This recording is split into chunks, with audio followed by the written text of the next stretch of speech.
at BYU, okay, after I got out of that relationship and it was my last year and I was trying to be good and they were almost going to weren't going to let me graduate because of what I'd done.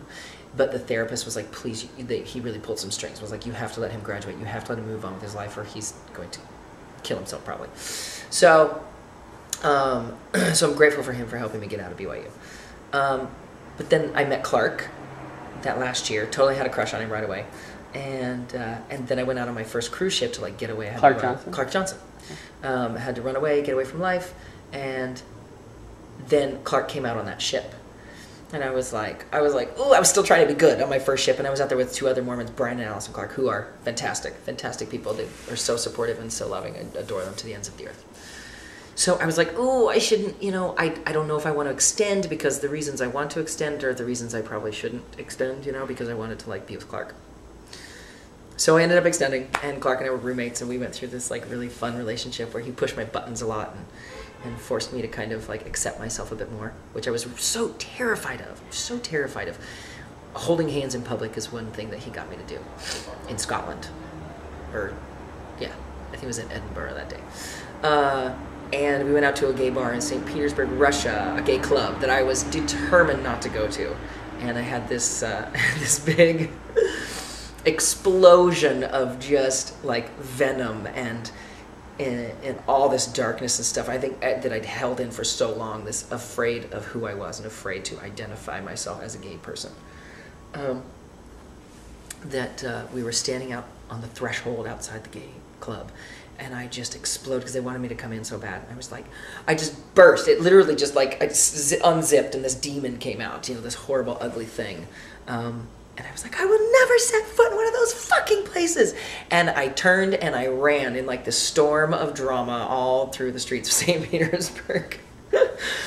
And Clark went chasing after me. Or no, Clark, I don't know if Clark, who was it? Somebody came chasing after me and we talked for a little bit and I cried some more and all this drama because I was just so like afraid of identifying myself as a gay man, It was crazy.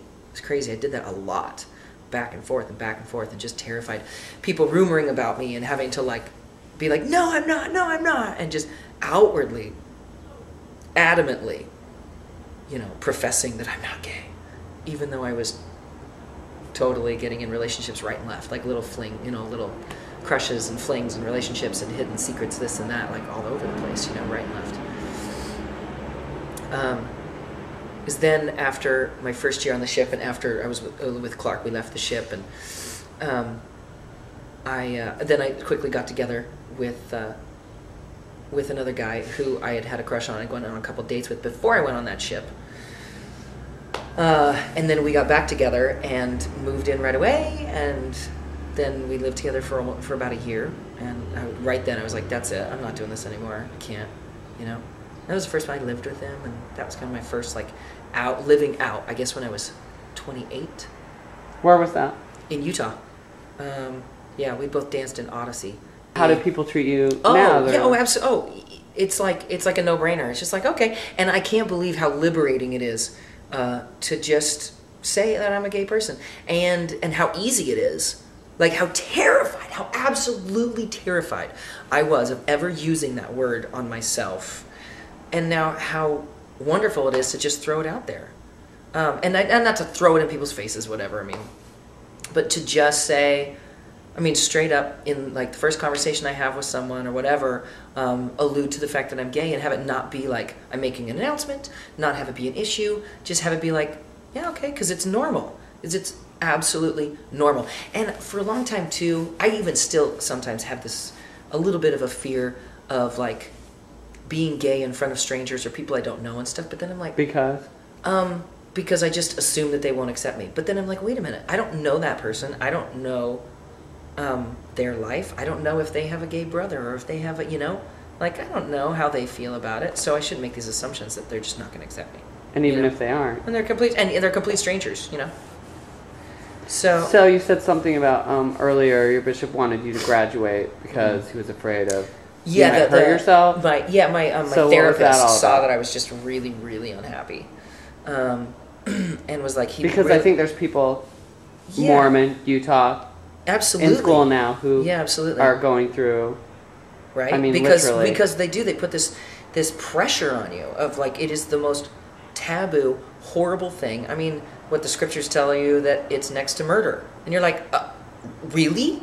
I'm that bad of a person? Like it's terrible to put that kind of like instill that kind of fear on someone. So what was going through your mind? I was Did you just make any really, attempts? No. I don't think I ever could. Like I would think of I would think of wanting life to end. Like I would rather take on some sort of like some natural disaster or just have something happen. I could never do it to myself.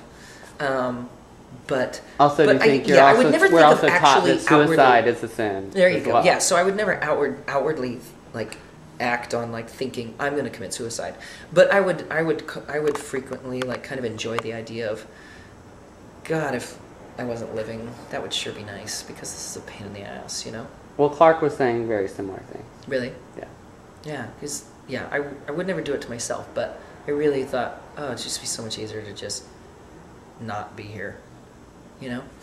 So, yeah, I was just really, really, really unhappy, and he could see it, and to, like, have to stay in Utah and not be able to move on with my life, you know, was just going to be another blow that, like, would just keep me stuck and keep me in this cycle of being unhappy, you know. So, I mean, unfortunately for him, I dropped everything that he wanted me to do, and I went off and I've now found my own path, which has been fantastic. Absolutely the most wonderful, healthy, liberating thing of my life, to come out, identify myself as a gay person, and my relationship with my parents is so much better now. My mom and I are so close.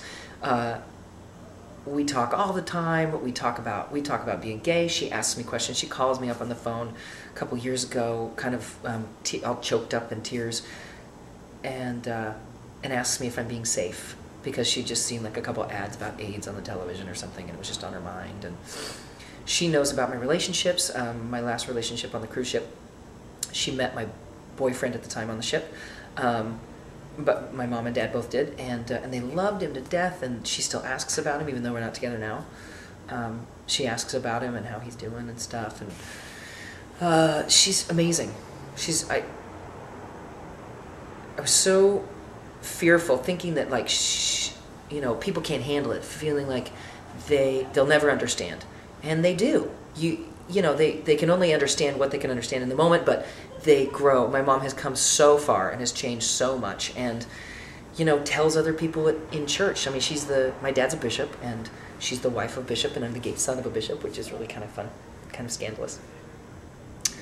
And she tells people, you know, they ask about family, and she's like, well, I have a gay son, and things like that. And I just think, that makes me feel so, like, proud, I guess, you know, that she can say that she isn't afraid.